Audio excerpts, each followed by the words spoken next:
선교적 교회 살펴보고 있고요. 이제 선교적 교회 2권이죠. 교회의 선교적 정체성과 역할 이게 보고 있고요. 그러면서 오늘 이제 9장 지난주부터 좀 9장을 살펴보고 있는데 이제 9장의 주제가 하나님의 새 창조의 역사에 동참하는 새로운 인류로서의 교회다. 이제 그러면서 우리가 지금 나누고 있는 얘기가 뭐냐면 예수님의 십자가와 부활이라는 거죠. 그래서 이 새로운 시대, 새로운 인류로서의 교회를 형성하는 데 있어서 가장 핵심적인 사건 또 핵심적인 일이 십자가와 부활이었다. 이렇게 우리가 보고 있잖아요. 그래서 우리가 이 예수님의 십자가는 그 부활의 예수님의 십자가는 새 일을 이루는 그래서 그 하나님의 죄와 악이 지배하는 옛 시대를 끝내고 새 시대를 주신 이제 출발점이 되어졌다 이렇게 얘기를 하고 있잖아요. 그래서 우리가 이 예수님의 먼저 십자가를 살펴볼 때에 예수님의 십자가는 죄와 악이 지배하는 옛 시대를 끝냈다 이렇게 우리가 그 부분을 살펴봤고요. 이제 그러면서 또 한편으로는 그 예수님의 그 부활은 동시에 이제 십자가가 옛 시대를 끝내고 이제 부활이 새 시대를 열어가는 이제 첫 열매가 되어졌다. 이제 그 부분을 좀 살펴보기를 원하는데요. 230페이지입니다. 그래서 이제 십자가를 살펴봤고요. 그 다음에 이제 두 번째 예수님의 부활은 새 시대의 시작이다. 그러면서 이 부활의 이미지 세 개를 얘기를 하고 있어요. 그게 뭐냐면 첫 태생, 시작, 첫 열매. 그래서 요 세 가지 이미지를 우리가 좀 살펴보기를 원합니다. 첫 태생, 그러니까 부활 그러면은 우리가 예를 들면은 뭐 부활장이라고 일컬어지는 고린도전서 15장이나 이런 데서는 그 첫 태생이라 이렇게 얘기를 하잖아요. 그래서 그 첫 태생이라고 얘기할 때 그 이미지가 골로새서 1장 18절에 나온다라는 거죠. 근데 골로새서 1장 18절에 보면 그는 몸인 교회의 머리시라 그가 근본이시여 죽은 자들 가운데서 먼저 나신 이시니 이는 친히 만물의 으뜸이 되려 하심이요. 그래서 예수님은 모든 죽은 자 가운데 살아나신 첫 태생이 되어진다라는 거죠. 처음 태어났다라는 이 우리말에 먼저 나신이라고 번역되어진 헬라어 단어는요 첫 태생이라는 말인데 이거는 예수님께서 죽은 자 가운데서 다시 사신 첫 태생 즉 다가올 새 세상에서 태어난 첫 번째 사람이다라는 거죠. 굉장히 근데 이게 첫 번째 사람이니까 그 다음에 두 번째 세 번째 사람도 있을 것을 예고하고 있는 거죠. 그래서 예수님이 첫 번째 사람이 되심으로 우리에게 두 번째 세 번째 기회를 주시고 우리가 바로 두 번째 세 번째 네 번째 계속해서 이어질 새 생명을 얻을 사람들이 되어진다라는 거죠. 근데 이 첫 태생이라는 의미 가운데는 이 표현이 단순히 시간적으로 먼저 나셨다라는 의미만 있는 것이 아니라는 거죠. 물론 그런 의미도 있어요. 근데 그것만을 가지고 있지는 않다라는 거죠. 그래서 이 그 표현은 첫 태생이라는 표현은 예수님의 첫 태생으로서의 특별한 위치를 의미한다라는 거죠. 예를 들면 우리가 장자라고 얘기했을 때 그러니까 첫 번째 아들이잖아요. 근데 첫 번째 아들이 시간적으로 가장 먼저 태어났다 이것만을 의미하지는 않죠. 가장 먼저 태어난 아들이 맞아요. 근데 장자라고 얘기할 때는 그 장자가 포함하고 있는 참 많은 의미들이 있죠. 뭐 말로 형용할 수 없는 의미. 그리고 어떤 면에 그게 특권이기도 하고요. 그리고 그 특권에 따르는 많은 어떤 유업들이 이 장자에게는 권리들이 주어지고 있는 것들 이렇게 보죠. 또 권리뿐만 아니라 책임도 이렇게 주어지고 있다라는 것들 우리가 볼 수가 있잖아요.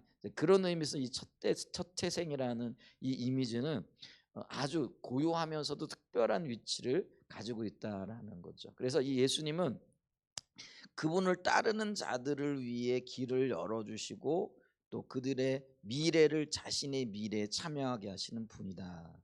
그렇게 이제 말씀하고 있다라는 거죠. 참 놀라운 이미지를 우리에게 주고 있다라는 거죠. 그래서 이 첫 태생의 이미지가 있다. 그래서 예수님의 부활. 그다음에 이제 두 번째 이미지가 뭐냐면은요. 231페이지에 예수님은 부활의 시작이다. 이게 시작이라는 그런 이미지를 가지고 있다라는 거죠. 자, 여기 우리말 성경에 여기 골로새서 1장 18절에 나오는 거예요. 근본이라고 번역된 단어가 헬라어로는 시작이라는 단어라는 거죠. 시작된다. 이 구절에서 그 단어는 부활과 연관되어져 있는데, 그리스도가 근본이 된다 하면 그리스도의 선제성보다는 그리스도의 부활과 깊은 관련이 있다. 근본된다라는 건 뿌리라는 얘기인데, 그러면 선제성이라는 건 예수님이 먼저 계셨다라는 그런 의미잖아요. 이제 이제 그게 신학적으로는 예수님 우리보다 먼저 존재하셨죠. 만세 전에 존재하셨고 창조 전에도 존재하셨잖아요, 그죠? 그래, 이걸 그리스도의 선제성이라 이렇게 얘기를 하는데, 근데 이런 의미보다는 여기서 말하는 근본이라는 말을 얘기를 하는 거예요. 이거는 그리스도의 부활과 깊은 연관이 있다라는 거죠. 그러면서 이 헤르만 리드보스라는 분은 영어 단어 비기닝, 시작이라는 성경이 의미하는 중요성을 그러니까 이 단어가 성경이 의미하는 중요성을 잘 표현하지 못한다고 이렇게 말한다라는 거죠. 그러면서 이 단어가 의미하는 바는 단지 그리스도가 연대기적인 역사적인 순서, 연대기 전 순서라는 관점에서 처음이었다거나 시작되었다는 것이 아니라 구원의 길을 최초로 열어놓은 선구자였다라는 의미다. 그래서 이 부활의 길을 열어놓은 최초의, 쉽게 얘기하면 개척자가 되어졌다라는 거죠. 예수님의 부활이 없으면 그 이후에 부활이 없는 거죠. 그 예수님의 부활이라는 새로운 길을 열어놨다라는 거죠. 그래서 우리가 개척자는요, 같은 일을 해도요 엄청난 평가를 받게 되어지잖아요. 이제 그런 의미로서의 이 부활이 시작이다. 그리고 수많은 또 다른 부활의 시작이 되어졌다라는 거죠. 그래서 이 그리스도로 말미암아 이 부활이란 엄청난 사건이 현실이 되어졌다라는 거죠. 이게 엄청난 의미를 가지게 되어진다. 그런 의미에서 단순하게 어떤 일을 처음으로 시작한다 이게 아니라 그 일을 가능케 하는 시작이 되어졌다라는 그런 의미로서 부활은 시작의 의미를 더 엄청난 함의를 가지게 되어진다라는 거죠. 그런 뜻들이 있다라는 거죠. 그 다음에 세 번째 이미지는 첫 열매. 비슷비슷하긴 해요, 그죠? 자, 그 세 번째 이미지는 첫 열매입니다. 자, 그러면서 고린도전서 15장 20절. 그러나 이제 그리스도께서 죽은 자 가운데서 다시 살아나사 잠자는 자들의 첫 열매가 되셨도다.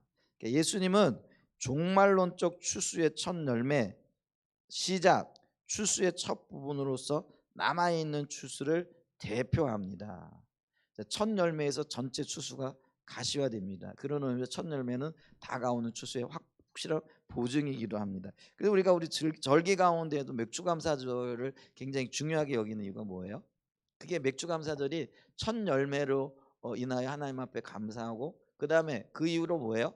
계속해서 열매들이 이어질 것을 기대하는 소망을 가져다 준다라는 의미에서 맥주감사절이 영적인 의미가 있다 그랬잖아요. 마찬가지로 이 예수님이 부활하심으로 첫 열매가 되셨어요.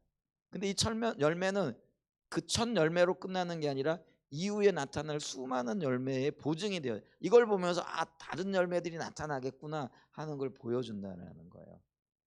그래서 이게 굉장한 영적인 의미가 있고 이미지가 있다라는 거죠. 그래서 여기 보면 이 첫 열매는 다가오는 추수의 확실한 보증이라는 거죠. 그래서 부활을 보면서 우리는 수많은 다른 부활들, 그로 인하여 맺게 되어질 영적인 추수, 영적인 열매들을 보게 되는 거죠. 그리고 그걸 기대하고 소망하고 또 그걸 붙잡고 나가게 되어지는 동력이 되어진다라는 이제 그런 의미죠. 자, 그러면서 이 새 이미지는 부활과 관련되어진 이 새 이미지가 뭐라 그랬어요? 첫 태생, 시작, 그리고 첫 열매. 비슷하지만 조금씩 다른 어떤 의미이죠. 근데 이 새 이미지 모두 어떻게 예수님의 부활에서 다가올 시대, 하나님 나라와 부활의 삶, 부활 다가올 시대가 시작되었는지를 보여줍니다. 새 시대가 부활로 말미암아 우리에게 주어졌다라는 거죠. 부활이 없어지면 새 시대가 없고 우리는 여전히 옛 시대의 연장선상에 있게 되어지는 거죠. 근데 이 부활로 인하여 우리가 새 시대, 영적인 새로운 지평이 열려지게 되어졌다. 이제 그런 의미죠. 자, 예수님의 부활도 십자가와 마찬가지로 성경 이야기라는 게 뭐예요? 창조, 타락, 구속. 이게 거대한 하나님의 이야기. 그래서 메타 뭐죠? 갑자기 뭐라 그러지? 갑자기 메타 뭐죠? 어? 메타 내러티브. 아, 네. 아, 이게 요즘 이게 단어들이 가끔가다 막혀. 메타 내러티브.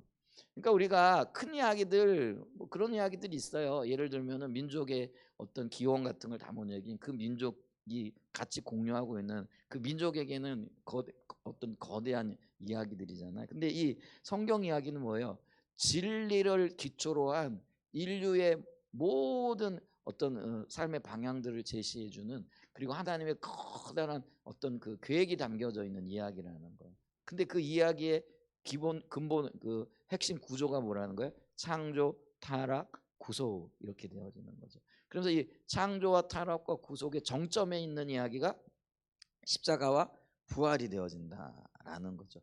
그래서 그 십자가와 부활이 독특한 사건임에도 불구하고 근데 결국은 하나님의 큰 구원 계획 안에서 이것을 함께 이해하게 되어질 때 이 십자가와 부활 사건도 더 온전하게 이해된다라는 그런 이야기가 되어지는 거죠. 자, 그래서 우리가 창조, 타락, 구속의 틀 안에서 십자가와 부활을 이해하게 되어지면 그것은 단지 기독교 신앙의 진리를 입증하는 하나의 기적으로서 홀로 서 있는 고립된 사건이 아니라는 거죠. 그럼 뭐예요? 이게 하나님의 계획 안에서 다 하나하나가 연결되어진다라는 거죠. 그러니까 십자가의 복음의 핵심이 십자가와 부활인데, 근데 십자가와 부활이 십자가 복음의 모두는 아니라는 거예요. 그럼 십자가 복음은 뭐라는 거예요? 거대한 이야기를 가능케 하시는 하나님 그분 자신, 그러니까 예수 그리스도 그분 자신을 얘기한다라는 거예요. 그래서 이 복음은요, 십자가와 부활의 범위를 뛰어넘는 훨씬 더 많은 이야기들, 그리고 많은 하나님의 의도들이 담겨져 있는 이야기인 것을 우리가 볼 수가 있잖아요.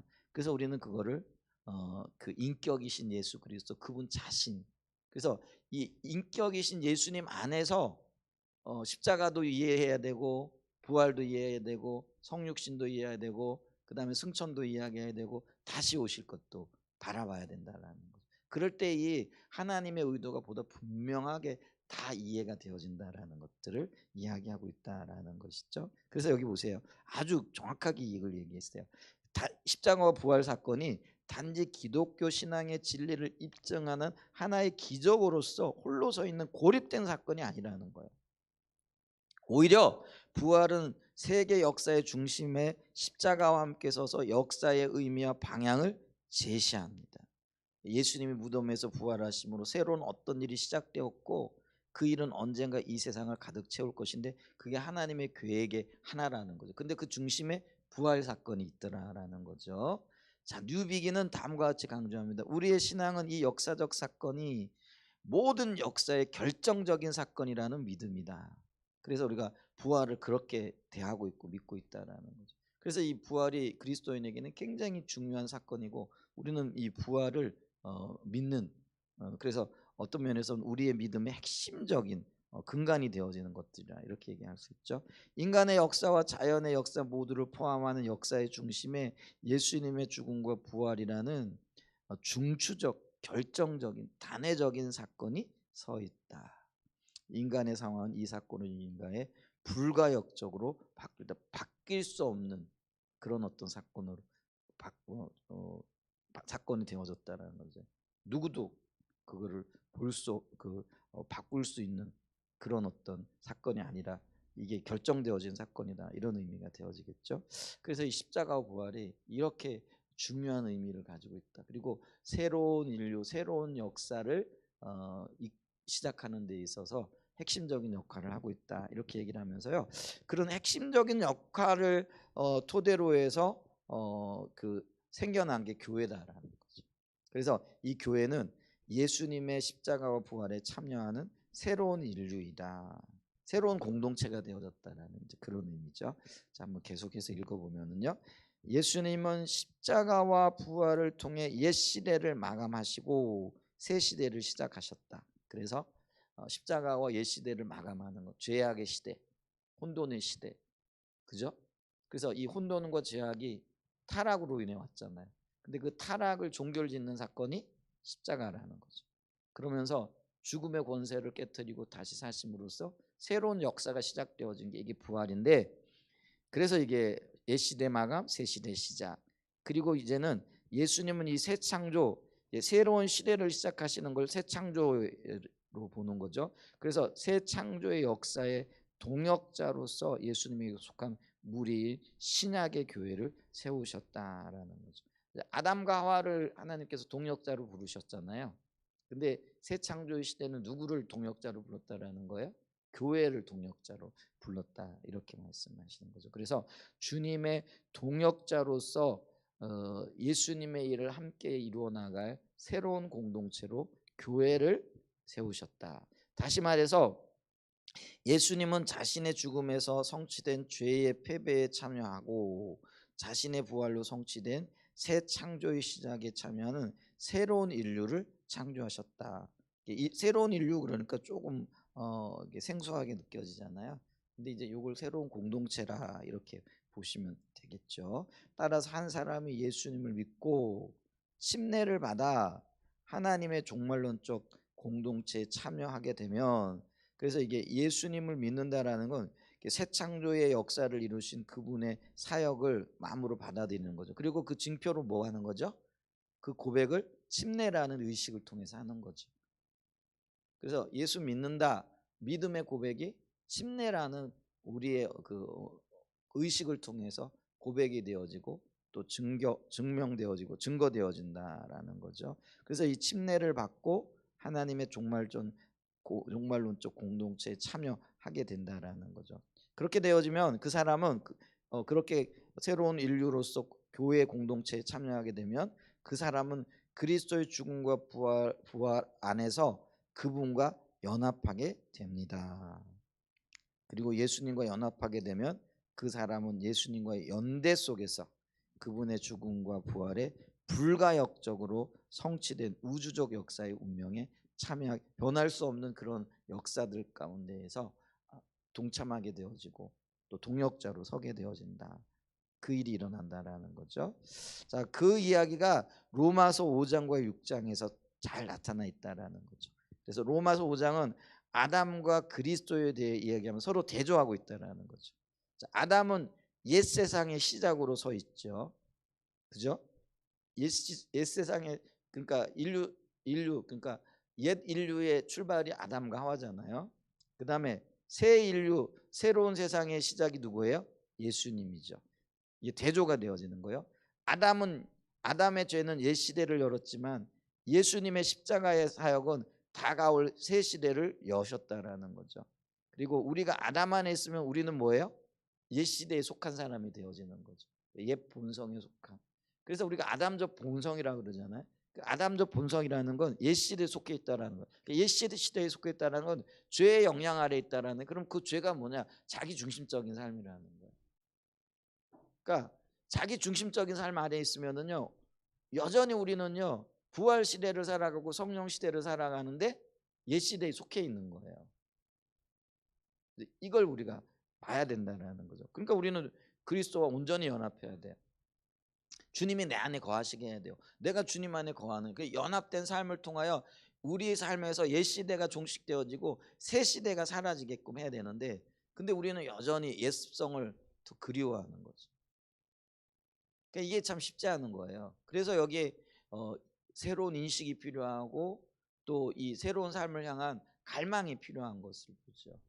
그러니까 이게 이제 쉽지 않는 게 왜 우리가 그래요. 예를 들어 보면은 새로운 어떤 신분을 얻게 되었지만은 여전히 예전의 습관대로 따라가는 삶, 이런 것들이 이렇게 있는 거죠. 그러니까 우리가 예수 그리스도 안에서 새로운 신분을 얻었어요. 근데 여전히 생활 습관은 옛 것들이 머물러 있는 거죠. 예를 들면 이거예요. 뭐 그게 얼핏 생각나지 않은 예지만은, 근데 이제 뭐 좋은 예 중에 하나가 다리 밑을 지나가던 임금이 그 다리 밑에 있는 거지를 보고 불쌍히 여겨가지고 왕자로 이렇게 받아들였단 말이에요. 그러면 입양되는데 여전히 이때는 신분적으로는 왕자인데 근데 그 다리 밑에서 맨날 뭐죠? 꿀꿀이죽을 끓여 먹고 또 더러운 거 주워 먹고 뭐 이런 습관들은요 하루아침에 변화되어지는 게 아니잖아요. 그게 옛 습관이 남아 있는 거죠. 근데 그 옛 습관을 벗어버리려고 하면 어떻게 해야 돼요? 자기가 새로운 신분을 가졌다라는 걸 의식하고 옛 습관을 벗어던지기 위한, 그리고 새 신분, 새로운 신분의 삶을 누리기 위한 갈망을 가지고 적극적으로 참여해야 되는 어떤 부분들이 있더라라는 거죠. 자, 근데 우리가 여전히 아담 안에 있으면은 옛 시대의 일부가 되어지고 그 시대의 영향력 아래 살아간다라는 거예요. 그러니까 오늘날 예수 믿는다고 하지만은 새로운 신분을 얻은 거잖아요. 근데 여전히 옛 습관 가운데 머물러 있고 옛 시대의 영향 아래 머물러 있는 자기중심적인 그리스도인들이 너무 많더라는 거죠. 이제 그런 사람들을 성경에서 뭐라고 얘기를 하냐면 부끄러운 구원을 얻은 사람들이라 이렇게. 그들이 구원이 취소되어진다. 그건 아니에요. 왜냐하면은 그들은 어떤 면에서 보게 되어지면은요 신분적으로는 새 사람이 되어졌어요. 근데 삶의 습관에서는 자기를 새롭게 하는 데 있어서 어떤 길을 모르는 것일 수도 있고요. 어떤 면에서는 갈망이 없을 수도 있고요. 오히려 옛 것을 더 좋아할 수도 있는 거죠. 그러면은 이게 우리의 그 영적인 의미로 보면 부끄러운 구원을 얻어요. 근데 이제 그 부끄러운 구원을 얻은 사람들을 정확하게 진단해 보게 되어지면 이게 두 가지로 나눌 수 있어요. 그래도 구원은 받은 사람이 있을 수 있고, 아니면 그 새로운 신분을 얻었다는 것 자체가 착각일 수도 있는 사람들이 있을 수 있어요. 그러니까 오늘날 교회 안에 그럴 수 있어요. 구원은 받은 사람, 뭐 그러면 부끄러운 구원이겠죠. 근데 나는 구원을 받았다고 생각하는데 실상은 구원받지 못한 사람들도 있을 수 있다라는 거. 이 구원의 문제는요, 뭐 우리가 쉽게 얘기할 것들은 아니지만은 경각심은 가져야 될 영역들이 있는 거예요. 그래서 우리가 눈으로 볼 때 저 사람은 뭐 열심히 있고 뭐 기도도 많이 하고, 근데 열심히 있고 기도도 있는데 옛 습관 또 옛 어떤 시대에 속하고 옛 영향을 받고 있어요. 그러면 이 사람은요 아직 근본적인 변화가, 그러니까 예수 그리스도 그의 안에 온전한 통치자로 주권자로 와 있지 않은 거예요. 구원받지 못한 사람들도 많아요. 그러니까 교회 안에 이제 우리는 그걸 볼 수 있어야 되는데 정말로 구원받지 못한 사람들도 많이 있다. 그래서 제가 예전엔 자주 얘기했잖아요. 보수적으로 보게 되어졌을 때 그 숫자가 5% 정도밖에 안 된다는. 그러면 나머지 95%는요. 우리가 정말 좀 경각심을 가지고 볼 수 있어야 돼요. 교회 안에 그렇다니까요. 정말 우리가 좀 살펴봐야 될 그게 굉장히 엄청난 이야기잖아요. 100명의 사람들 중에 5명 정도만이 어떤 면에서는 진정한 본어게인이라 그러잖아요. 중생한 사람이고 나머지들은요 그냥 자기는 중생한 줄 알아. 근데 아닐 수도 있더라는 거예요. 왜냐하면 정말로 중생한 사람들에게 있어서는요 그게 결국엔요 일시적으로는 몰라도요 삶의 지속적인 변화가 나타나게끔 되어져 있어요. 근데 오히려 거꾸로 가는 사람들 많잖아요. 그러면 이거는요 봐야 되는 거예요. 진정한 중생을 체험했으면은요 그게 모르겠어요. 일시적인 어떤 퇴보는 있을 수 있어요. 그죠? 어떤 쓰러짐도 있고 낙심도 있을 수 있고 실패도 있을 수 있어요. 근데 장기적으로 봤을 때는요 중생한 사람이 항상 그 자리에 있을 수는 없어요. 반드시 자라나게끔 돼 있어요. 그잖아요. 그래야 그게 정상이라는 거예요. 그러니까 우리가 육신적으로 봤을 때 그렇잖아요. 태어났을 때 태어나고 그 자리에 있으면 그거는 이상한 거예요. 태어났으면 자라나야 되잖아요. 우리 주한이 보면서 그런 거 많이 느끼잖아요. 얼마나 빨리빨리 자라나고 있어요. 요즘은 보면은요. 하루하루가 다르잖아요. 말하는 것도 보면은. 그게 생명이 있다라는 거거든요. 근데 생명이 있으면은 그렇게 돼요. 근데 보세요. 주한이가 뭐 일시적으로 아프기도 하고요. 또 일시적으로 뭐 이게 뭐죠? 뭐 퇴보라기보다도 왜 어린아이 뭐 이거 나 아이다 뭐 그러면서 막 칭얼대기도 하지만은요. 근데 지속적으로 보면 어때요? 살아나요. 요즘은 보니까 어린이집도 잘 가나 봐요. 잘 떨어져 있나 봐요. 그러니까 이제 조금씩 자라나고 있는 것들이 보여지는 거예요. 장기적으로 가면 점점 더 그럴 거란 말이에요. 마찬가지로 본어게인 정말로 중생한 사람들은요. 삶에 이런 열매들이 변화들이 나타나게끔 돼 있다라는 거예요. 일시적으로는 그런 것들이 정체될 수는 있을지 몰라도. 근데 보면은요 전혀 성장이 없는 사람들이 교회 안에 너무 많단 말이에요. 그럼 우리는 근본적인 의심을 해봐야 되는 거야. 이게 정말 생명이 있는가라는 거죠. 정말 주님을 만나느냐라는 거죠. 근데 옛시대 영향 아래 있으면은 옛시대 일부고 아담적인 삶을 사는 거라는 거죠. 근데 하지만 우리가 그리스도 안에 있으면 우리는 새 시대의 사람이고 다가올 시대의 일부가 되어진다라는 거죠. 자, 이런 대조를 로마서 5장에서 하고 있다라는. 그래서 옛사람과 새사람을 얘기를 하는 거죠. 자, 그래서 그리스도 안에 있으면 새로운 피조물이라 이전 것은 지나갔으니 그거는 이제 그게 고린도전서는 이제 그런 어떤 역사들이 나타난다라는 거죠. 그러면서 이제 로마서 6장에서는 이제 우리가 침례를 통해 새로운 공동체, 그러니까 예수님과 완전한 연합되는 공동체로 편입이 되어진다라는 거죠. 그래서 예수님이 그분의 죽음과 부활로 성취하신 것에 참여한다. 이게 주님과 연합된 삶을 통해서 주님 뜻을 이루어가는 선교적인 공동체로서의 삶을 살아가게 되어진다라는 그런 의미겠죠. 자, 당연히 로마서 6장에서 말하는 침례는 예수 그리스도를 믿는 믿음을 전제한다. 그렇죠? 침례는 믿는 사람이 받는 거고 믿는 사람의 고백이 되어져야 되니까요. 근데 이제 가끔 가다가 침례도 옛날에 이제 군대에서도 그런 일들이 있잖아요. 제가 이 군대에서 참 귀한 일들이 일어나긴 하는 것 같아요. 제가 지난주 금요일 날 어떤 그 목사님 부부를 만났다 그랬잖아요. 근데 남편분이 현역 군인이었다가 지금은 이제 전역을 하고 이제 요즘은 왜 그 예비군 업무 보는 분들 있잖아요. 동대장. 이제 옛날에는 그게 굉장히 뭐라 그러죠? 귀하게도 높은 직급이었는데 요즘은 어느 정도인지 요즘도 아마 뭐 그런 대우가 되어질 거예요. 근데 이제 그분이 뭐라고 얘기했냐면 자기가 소위 때 상무대에서 훈련받다가 자기도 세례받은 사람이라고 그러더라고요. 근데 우리가 군대에서 어떤 때는 이제 보면은요. 어떤 때는 이 군대에서 세례받는데 갈급하기 때문에 훈련받고 힘들고 그러니까 마음이 열려서 받는데 어떤 때는 초코파이 때문에 오는 아이들도 있거든요. 그렇잖아요. 그 초코파이 주고 간식 주고 그래도 침례 이렇게 하게 되면은 굉장히 인제 군대에서 그런 게 있잖아요. 이제 그래 오는 아이들도 있어요. 그래서 이 침례는 받았는데 혹은 세례는 받았는데 나중에 자대 가거나 아니면 밖에 나와서는 침례 받은 게 아스라이 기억으로만 남아 있는 거죠. '아 나도 그때도 침례를 받았는데' 근데 뭐 교회도 안 나가고 그게 기억으로만 남아 있는 사람들도 이렇게 있을 수 있다라는 거죠. 근데 그런 사람들은 믿음이 전제되어 있는 게 아니죠.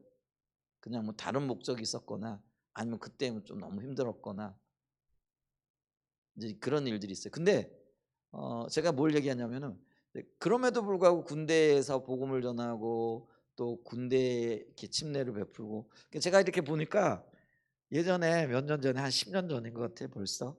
그 15사단 뭐 25사단 15사단이면 어디냐면은 저기 철원 옆에 뭐 그 아주 그 험한 지역이죠. 그래서 가끔 제가 왜 침례식 하러 그때 가기도 했잖아요. 기억나세요? 이제 그러면 5월 달에 가면은요. 5월 달에 가는데도 길 옆에 눈이 쌓여 있는 거. 그러니까 이 강원도 그 산악지 그러니까 이제 철원 그쪽이 주영이가 근무했던 3 사단 그리고 그다음에 옆에 뭐 5 사단 뭐 이렇게 있어요. 15 사단 같이 이렇게 15 사단 이기자 부대고 그다음에 이제 3 사단은 뭐 백골 부대고 뭐 이런데 그 전방 지역이 굉장히 그 GOP라 그래 가지고 휴전선 맞닥뜨려 있는 산악 지역이거든요. 근데 이제 여기서 출발하면은 한 5시간 7시간 이렇게 걸리죠. 제가 포도나무 교회까지 가는데 1시간 반, 좀 길게 잡으면 2시간. 또 거기에서 그 철원까지 가는데 3시간, 4시간. 뭐 한 5시간 이상 걸려 가지고 가는 거예요. 가 가지고 거기서 아이들 예배하고 초청해 가지고 침례 베풀고 그러면 이제 침례 받는 아이들도 있는데 근데 아까도 얘기했지만은 그 어 뭐라 그럴까요? 주님을 모르고 받을 수 있는 가능성이 있는 아이들도 많이 있어요. 근데 그 중에는 혹은 또 어떤 면에서 보면은 어 많은 사람들이 그때 주님을 만나고 그것 때문에 신앙을 가진 사람들이 있더라는 거예요. 그래서 내가 왜 얘기를 했냐면은 그분이 바로 그런 케이스더라는 거예요. 군대에서 침례를 받고 그래서 평생 군교회 섬기다가 전역해 가지고 그 아내를 이제 신학을 시켜 가지고 그분도 이제 여존대 회장으로 뭐 열심히 뭐 이렇게 활동을 하고 했던 열정 있는 분이었던 모양이죠. 그래서 이제 목사님 되셔서 하여간 우리 저기 지금 지방에까지 오셔 가지고 목회를 하고 있어요. 역시 아직은 가정에서 예배를 드리고 있기는 하지만은 이제 그러면서 그 마음에 그 군 선교에 대한 중요성을 알고 있는 거죠. 그래서 여러 가지 얘기를 나누니까 너무 좋아하더라고요. 그러면서 너무 귀한 사역을 한다고. 뭐 우리가 귀한 사역을 하는 건 아닌데 그냥 참여하는 것뿐이죠. 근데 그러면서 본인들도 했으면 하는 어떤 의지들이 있는 거죠. 그래서 그냥은 안 된다고 그랬어요. 십자가 복음도 해야 되고. 근데 이제 십자가 복음을 산다는 거예요. 십자가 복음을 하라니까. 자기는 십자가 복음을 이미 살고 있는데 왜 자꾸 하라 그러는지 모르겠다고. 나뿐만 아니고 다른 사람도 권면을 했다 그러면서 그러냐 그래서 제가 두 가지라 그랬잖아요. 이분이 진짜 십자가를 사는 대단한 사람이든지 아니면 십자가 복음을 모르는 둘 중에 하나. 근데 대화를 하다 보니까 이분은 십자가 복음을 어떻게 이해했다고요? 사건으로 이해하고 있는 거예요. 이제 그래서는 거기서 율법주의가 나오는 거예요. 열정은 있고 열심히. 원래 이제 군 가족들이 참 열심히 있는 분들이잖아요. 그러면서 복음에 대한 이해를 가지게 되면서 나중에 헤어질 때 그러더라고. 목사님이 그렇다면 제가 들어갈 의향이 있다고. 십자가 복음 가서 배울 의향이 있다고. 근데 뭐 어떤 일이 일어날지는 잘 모르겠는데 하여간 기도해 주시기 바랍니다. 근데 이 침례도요. 믿음이 있는 사람이 받는 경우도 있고 그냥 어떤 분위기 때문에 다른 이유들 때문에 받는 이유들도 있을 수 있다라는 거죠. 근데 로마서 6장에서 얘기하는 건 당연히 믿음이 전제되어져 있는 거고. 그래 침례를 통하여 주님과 연합하게 되어지는 역사들이 있게 된다는 거죠. 자, 그래서 위에서 언급한 것처럼 예수님의 부활이 시작이라는 말은 단순히 연대기적으로 시작이라는 것만을 의미하지 않습니다. 당연히 그 의미가 있습니다. 그러나 그 말은 예수님의 특별한 위치를 의미합니다. 앞에서 살펴본 대로 예수님의 공생의 사역의 한 핵심은 이스라엘의 회집이었다, 모임이었다라는 거예요. 다른 말로 하면 집회였다라는 거죠. 공동체로서 모이는 거였다라는 거죠. 자, 이제 예수님은 자신의 십자가 부활로 하나님의 나라를 실체화시키고, 회집이라는 건 실체가 있다라는 의미잖아요. 모였으니까 공동체가 있다라는 그런 의미잖아요. 그래서 십자가 부활의 성취에 참여하는 백성을 그분께로 이끄십니다. 성경은 예수님과 연합하여 그분의 사역에 참여하는 많은 형제들의 회집, 모여들었다라는 그런 얘기잖아요. 실체가 있다라는 얘기잖아요. 그게 많은 형제로 나타난다라는 거죠. 자, 하나님이 미리 아신 자들로 또한 그 아들의 형상을 본받게 하기 위하여 미리 정하셨으니 이는 그분의 많은 형제 중에서 맏아들이 되게 하려 하심이라. 자, 예수님이 우리의 형제 중에 장남이 되시고요. 우리는 이제 그 형제의 지위를 따라가는 자들이 되어진 거죠. 이 구절에서 우리말 성경에 맏아들이라고 번역된 헬라어 단어는 골로새서 1장 18절에서 먼저 나신이라고 번역된 단어와 똑같은 단어로서 첫 태생이라는 뜻입니다. 또한 성경은 말합니다. 누구든지 그리스도 안에 있으면 새로운 피조물이라. 이전 것은 지나갔으니 보라 새 것이 되었다. 첫 태생, 새 것, 또 어떤 의미에서 보게 되어지면은 시작 혹은 맏아들 뭐 이런 먼저 나신 이런 의미라는 거죠. 새 것이 되어졌다라는 것도 그런 의미겠죠. 자, 이 말은 하나님의 백성이 비록 죄와 죽음이 있는 세상에서 여전히 살아가지만 그들은 예수님의 부활의 삶에 참여하고 하나님의 새 창조의 일부가 되었다. 시작됐다라는 거 이미 벌써. 근데 완성은 언제 되는 거죠? 주님 다시 오실 때. 그때 이제 완성이 되겠죠. 그래서 마르쿠스 바르트 박사는 이름이 참 재미있네. 마르쿠스, 이게 순교자라는 의미인데 마커스 바르트라는 박사는 그것을 이렇게 잘 표현합니다. 교회는 부활의 능력과 신앙의 살아있는 실증이다. 교회가 그렇다라는 거예요. 교회가 부활의 능력과 신앙의 살아, 그러니까 예수님의 회집된 공동체라는 거예요. 예수님에 의해 회집된 공동체가 교회인데 이 교회가 어떻다라는 거예요? 부활의 능력과 신앙이 살아있는 실증, 실질적으로 보여줄 수 증명된 것, 증거라라는 그런 의미죠. 실증이다. 그렇지 않다면 그것은 하나님의 교회가 아니다. 아, 이게 놀라. 교회가 그럼 뭐예요? 부활의 능력과 그 부활을 통하여 살아있는 생명력이 없는 교회는 교회가 아니라는 거예요. 그것을 드러내지 못하고 증명해내지 못하고 증거하지 못하는 교회는 교회가 아니라는 거예요. 강력한 이야기죠. 그럼 이 말씀에 비춰볼 때 우리 한사랑 예전교회가 하나님의 생명이 있느냐, 부활의 증거들을 드러내는 그런 역사들이 있는가, 이걸 우리가 고민해야 된다는, 그리고 기도해야 돼요. 이런 어떤 생명력이 나타나고, 야, 저 교회는 정말 하나님이 살아계시는 부활의 새로운 생명의 역사가 있는 교회구나. 그래서 우리 안에 복음이 있어야 돼. 그 복음이 아까 우리 오전에 살펴봤잖아요. 뭐라고요? 예수는 왕이라는 거예요. 예수가 우리 새로운 인류의 왕이 되시는 거예요. 주도자가 되시는 거예요. 자, 그러면서 그걸 우리가 붙잡고 나갈 때 왕 되신 주님이 우리의 삶에 때로는 기적과 이적으로 또 영적인 새로운 역사들, 그래서 모든 억압들, 이 땅이요, 우리가 몰라서 그렇지요, 얼마나 많은 영적인 억압이 있는지 몰라요.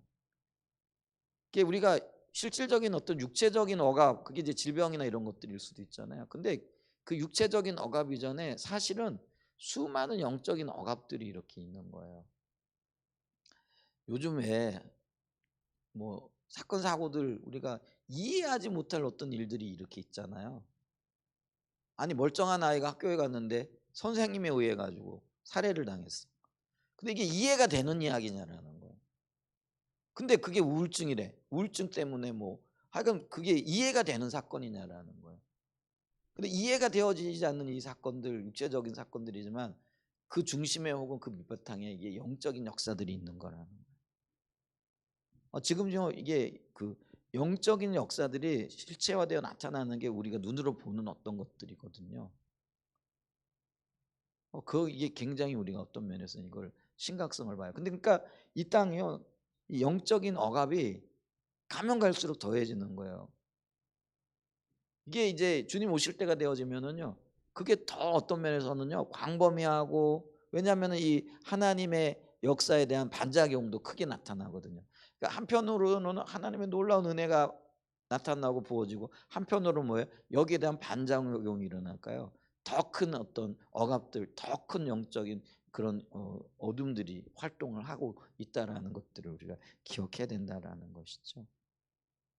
자, 그랬을 때 우리가 복음 들고, 교회는 주님만이 하실 수 있는, 그래서 이 행함, 그래서 우리가 말과 행함 그리고 삶으로 복음을 전한다 그랬잖아요. 말이 복음 전파잖아요. 뭐 삶은 그리스도 인격이 나타나는 건데, 뭐로 나타나야 되는 거예요? 행함으로 나타나야 되는. 그게 기적과 표적과 억압으로부터의 자유. 그래서 성령이 너에게 임하시면 가난한 자에게 복음이 전파되어지고, 매인 자, 갇힌 자, 포로된 자가 자유케 되리라. 매인 자, 갇힌 자, 포로된 자, 이게 두 가지 의미가 있다라는 거예요. 그게 뭐냐면은, 하나는 육적인 질병 가운데 있고 고통 가운데 있는 자들이 해방되어질 거예요. 그다음에 또 하나는 뭐예요? 영적인 억압 가운데 있는 자들이. 그래서 예수님이 실질적으로 복음을 전하셨을 뿐만 아니라 복음을 전하고 난 다음에 반드시 같이 갔던 게 뭐가 있어요? 귀신 들린 자 쫓아냈어요. 그 말씀이 있는 곳에 귀신의 존재가 드러나요. 숨겨져 있던 것들이, 영적인 억압들이 있는 곳이, 그리고 그게 드러났더라는 거예요. 그러니까 그 영적인 억압들을 예수님은 끌어내세요. 귀신들을 쫓아내시잖아요. 그리고 많은 경우에요, 육체적인 질병들이 영적인 것과 연결이 되어져 있더라는 거예요. 그래서 이 영적인 역사가 일어나면은 육체적인 질병도 자연스럽게 치유되어져요. 그러니까 다 그런 건 아니지만은요, 많은 경우에 영적인 것과 육체적인 것이 연결되어져 있어요. 그걸 우리가 어떻게 할 수 있냐면, 마음이 괴로우면은, 표현이 좀 그래. 좀 제가 저 구체적인 표현, 삭신이 힘들잖아요. 그렇지 않으세요? 그러니까 이게 연결되어 있는 거예요. 마음이, 영이 몸과 연결되어지는 거예요. 영적인 억압이 있다라는 거는요, 어, 육체적인 어떤 질병의 그런 어떤 고통도 있을 수 있다라는 거예요. 그게 연결이 되어져 있어요. 근데 다 그런 것만은 아니에요. 근데 어떤 경우에는 실질적으로 육체적인 어떤 아픔이 있을 수도 있는 거죠. 질병이 있을 수도 있는 거죠. 근데 어쨌거나 예수님은 뭐 어떻게 하셨어요? 하나님 나라를 선포하시고 그게 복음이잖아요. 그리고 난 다음에 함께 반드시 뭐 하셨어요? 귀신을 쫓아내시고 병든 자를 고쳐 주셨다라는 거예요. 그게 복음을 전하는 방식이라는 거예요. 그게 복음이 실질적으로 열매 맺게 되어진 방식이라는 거예요. 그럼 우리도 그걸 이제 무장해 의식하고요. 기도해야 돼요. 주님, 우리가 하나님 나라가 이 땅에 임하되 예수님이 이 세상에 온 우주의 주인인 것을 알게 하시고 그걸 전하게 하소서. 이게 다양한 방식으로 그걸 전해야 되겠죠. 그때 주님, 우리 안에 어둠이 물러나고 병든 자들이 치유되어지고 또 억압 가운데 있는 자들, 삶의 문제 가운데 있는 자들의 문제가 해결되어지고 관계가 회복되어지고 사랑의 역사가 나타나는 그런 일들이 일어나게 하소서. 그래서 우리가 만나는 사람들에게 그런 일이 일어나야 되고요. 우리 교회에 드나드는 사람들에게 그런 역사가 있어야 돼요. 근데 우리가 영적으로 그러잖아요. 제가 말씀드리지만 어떤 교회는 가면은 마음이 편안한 교회가 있고 기도하면 기도가 잘 되는 교회가 있잖아요. 그게 영적인 역사거든요. 그게 평안이 있는 거예요. 그것처럼 우리 교회에 들어오면은 하나님의 평강과 주님의 임재 때문에 어둠이 물러나고 주님의 놀라운 역사들이 이루어지고 화해가 일어나고 이런 치유가 일어나는 역사가 있어야 돼요. 우리가 가는 곳에 그런 일들이 있어야 되겠죠. 그게 먼 이야기가 아니고요. 그게 우리가 가야 할 길이에요. 그리고 그걸 우리가 가지고 그런 일들이 일어나기를 기도해야 된다라는 거예요. 주님, 우리 한사랑 예전교회 문만 열고 들어와도 그 누구라도 주님의 임재를 누리게 하시고 그 임재 가운데 삶의 걱정이 염려들이 근심들이 해결되어지고 억압이 끊어지고 실질적인 치유와 회복의 역사가 있게 해주세요. 이 기도를 해야 되는 거죠. 나를 만나는 사람들에게 내가 주님의 임재를 가지고 가는 자잖아요. 그죠? 성령이 나와 함께 하시고 주님의 임재가 나와 함께 하시고 그래서 내가 가는 그곳에 주님이 함께 하심으로 영적인 억압이 끊어지고 치유와 회복의 역사가 있게 하시고 주님에 대한 관심이 생겨나는 역사가 있게 하시고 이게 얼마나 귀한 일이겠어요. 초대교회에 그런 일들이 일어났던 거죠. 그럼 초대교회에 있었던 그 일, 그때는 하나님이 특별한 목적 때문에 그런 일이 일어났어요. 당연히 그렇죠. 근데 이 시대는 그럼 하나님의 목적을 잃어버리셨나요? 하나님 목적은 여전히 지금 진행되어지고 있고 또 행하고 계시거든요. 그럼 이거를 의식하고 인식하고 그 일들이 일어나기를 갈망하는 것과 그 이것저것 아무것도 모르고 그냥 뭐랄까 교회만 왔다 갔다 한다. 이 엄청난 차이가 있을 거예요. 그죠? 지금부터라도 우리가 그걸 인식하고 나가야 된다는 거. 새 시대에 우리가 그리스도 연합한 사람들로서의 강력한 삶의 실증이 있어야 된다는 거.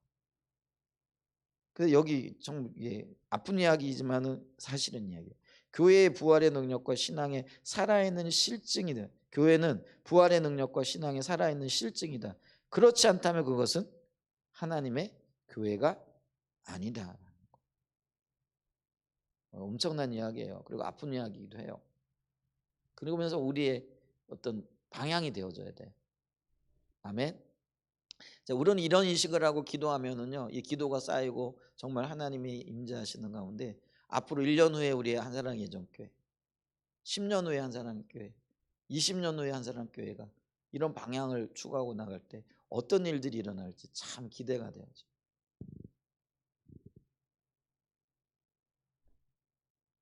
소망스럽지 않나요? 네, 그런 일들이 일어날 수 있기를. 자, 참으로 현재의 내 삶과 내 교회가 처해 있는 상황을 이 말에 비추어 살펴보아야 할 중요한 내용입니다. 그런데 그래서 사도 바울은 그의 삶 속에 그리고 그의 삶을 통해서 예수님의 그 놀라운 부활의 생명이 함께하고 있었음에도 불구하고 그토록 그 능력과 생명을 삶에서 더 경험적으로 알기를 추구했다는 거예요. 사도 바울에게 이게 있었다라는 거예요. 근데 더 경험되어지고 더 알려지기를 원하고 더 보기를 원하고 그게 이제 표대를 향하여 나간다라는 그런 의미가 되어져. 이 교회는요 그렇더라고요. 그 교회 리더십을 얘기할 때 헨리 블랙가비 목사님이 파레토의 법칙을 이야기를 해요. 파레토의 법칙이 뭐예요? 80대 20인데 20%의 소수의 리더들이 80%의 사람들을 이끌어가는 거예요. 그러니까 그게요 어떤 면에서는 뭐 어쩔 수 없다기보다도 이렇게 어떤 그 나타나는 어떤 현상이고 이게 법칙이라 그러는 거는 그만큼 어떤 신뢰성이 있다라는 그런 의미잖아요. 그러니까 모든 사람들이 다 주님을 우리가 원하는 그런 어떻게 되지는 않는 것 같아요.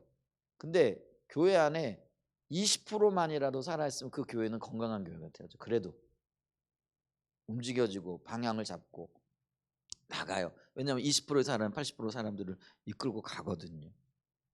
그러니까 교회는요, 그 20%의 사람이 중요해요. 그래서 리더는 이 20%의 그의 목회 사역에 혹은 그의 어떤 리더십의 80%를 시간을 들여야 된다는 거. 근데 우리는 뭐예요? 어떻게 하든지 80% 사람들 그게 다수니까 잘 끌어가려고 거기에다 모든 것들을 거는데 그게 변화가 없고 열매가 없는 거예요. 오히려 같이 지키고 그게 표현에 의하면은요. 그게 열매가 없는 일들이 되어져요. 세속적으로 말하면 그게 망하는 길이라는 거예요. 근데 교회는요, 리더는요, 잘 따라오는 사람들을 먼저 이렇게 건강하게 잘 양육하고 가르쳐야 돼요. 그러면 그 사람들이 그 나머지 80%를 끌어갈 거예요.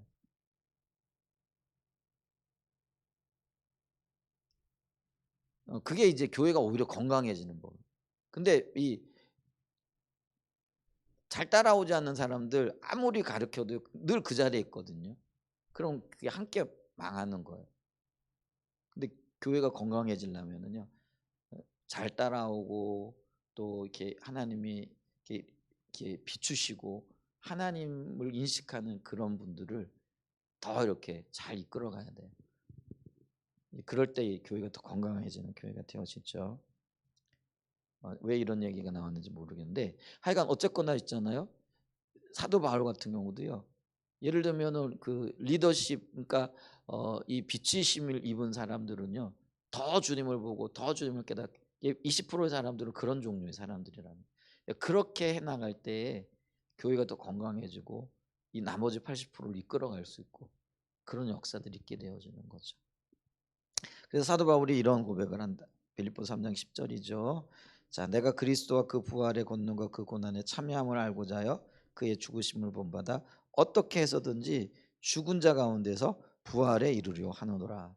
조금 빠르게 좀 읽어볼게요. 그래도 여기 2번은 다 해야 되니까 한 페이지 정도 남았어요. 자, 마이클 고인은 이것을 종합적으로 다음과 같이 잘 표현한다라는 거죠. 교회는 다가올 시대의 능력 안에서 참여하기 시작한 사람들 곧 베이커가 말하듯이 새 시대의 여명으로서 교회다. 교회는 그 자체로 종말론적 지평이고 역사 속에서 하나님 나라의 선취적 발현이 좀 말이 어려워요.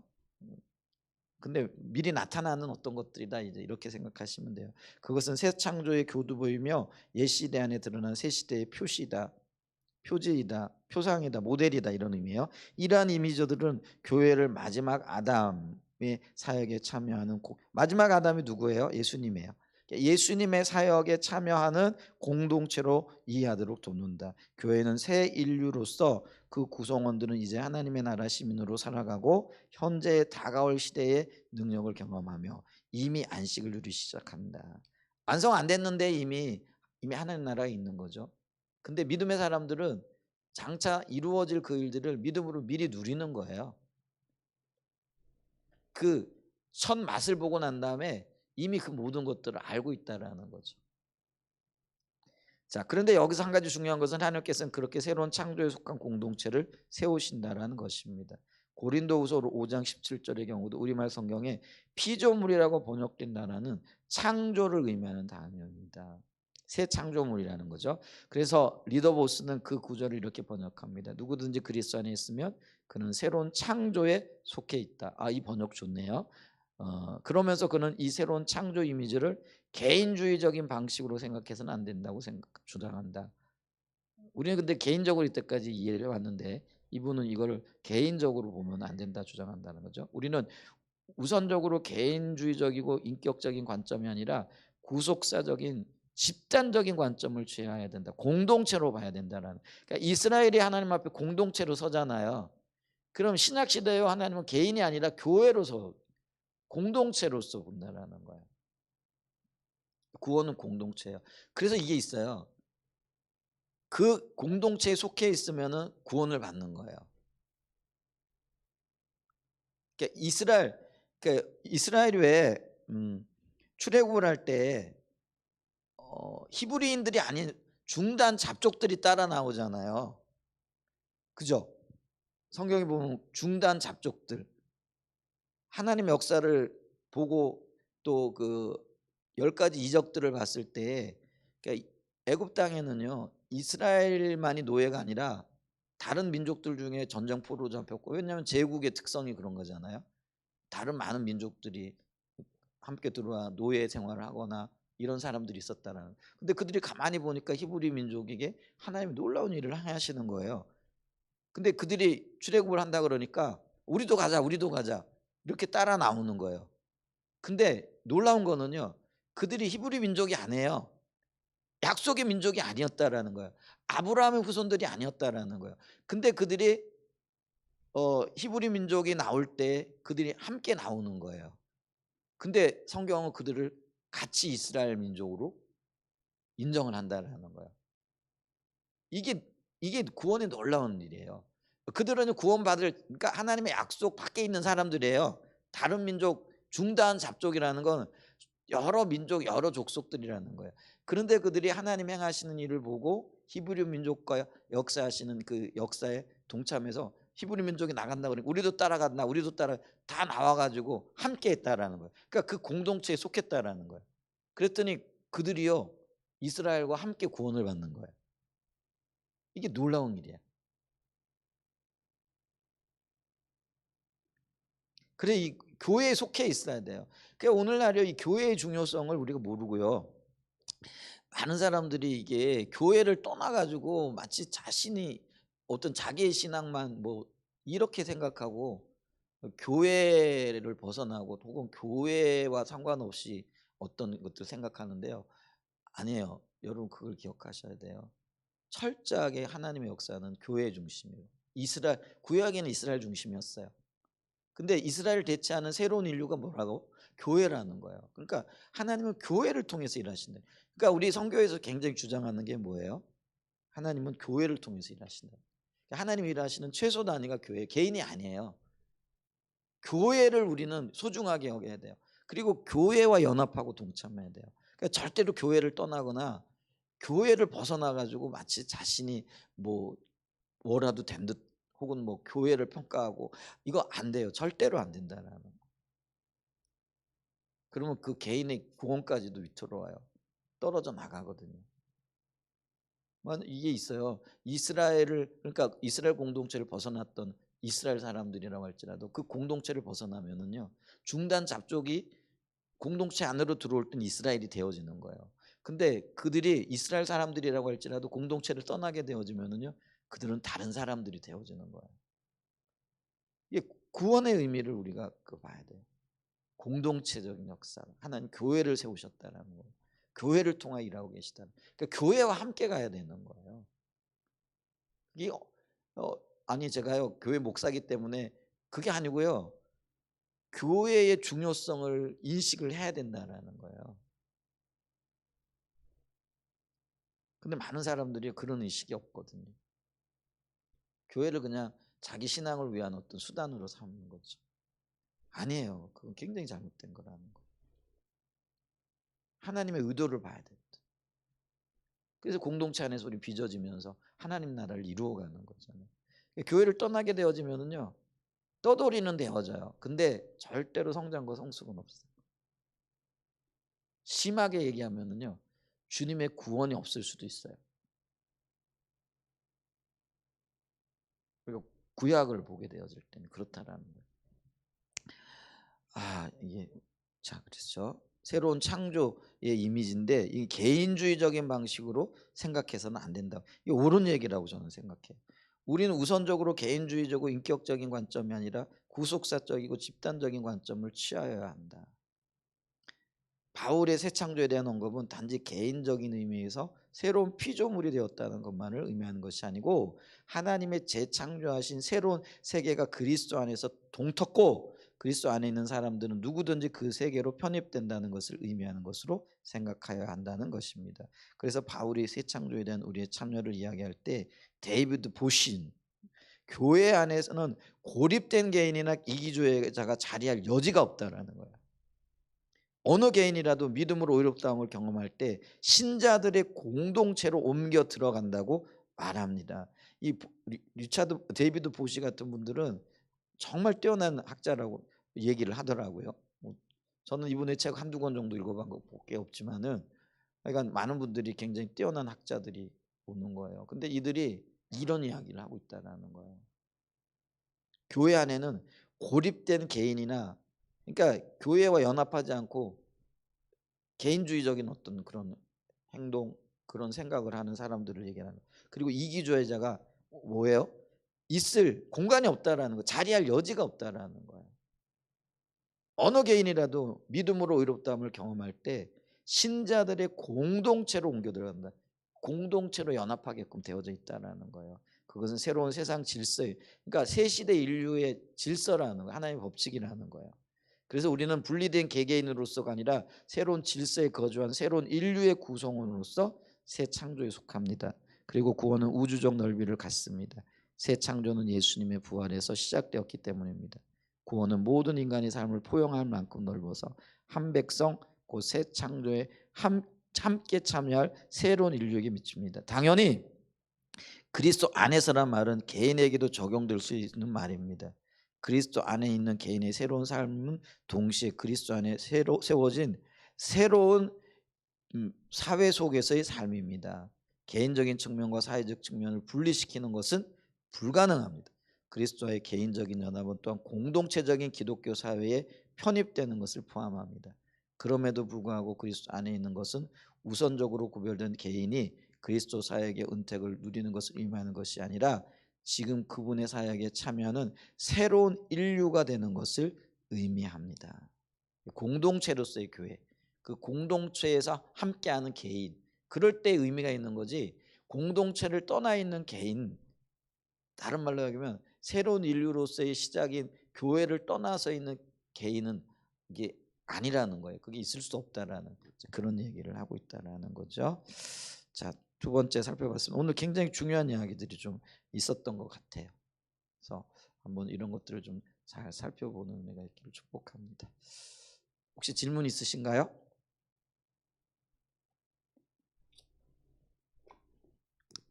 네, 기도하겠습니다.